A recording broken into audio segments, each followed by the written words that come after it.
Des émeutes dans les stations-service, des scènes qui se multiplient aux quatre coins de Port-au-Prince à mesure que l'essence se fait de plus en plus rare. Tôt le matin, les Haïtiens prennent d'assaut les rares stations-service ouvertes.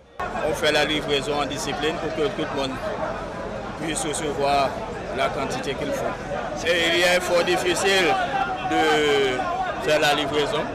Ils sont impatients. Plusieurs stations-service ont été démolies par le tremblement de terre et celles encore debout sont submergées par la demande et préfèrent fermer par sécurité.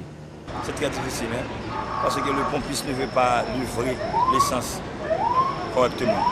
Mais pour cela, on est obligé d'aller dans la rue pour trouver l'essence, mais c'est trop cher.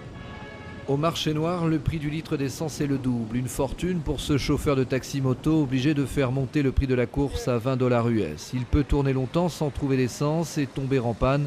Et lorsqu'il en trouve, Pour moi, c'est une gasoline de mélange. de l'essence frelatée. Apparemment, la pénurie profite à certains. Pourtant, ce n'est pas un problème de stock. De l'essence, il y en a dans les grands containers de la compagnie pétrolière nationale, même si les bateaux n'arrivent plus ici depuis que le port a été détruit par le séisme. On a du stock pour un mois.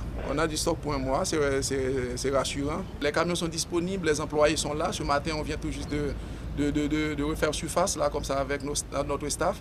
Mais maintenant, il nous faut de la sécurité. C'est là notre inquiétude. Et il nous faut du convoi. En attendant les convois sécurisés de ravitaillement, les longues files de voitures sans carburant contribuent au chaos déjà existant.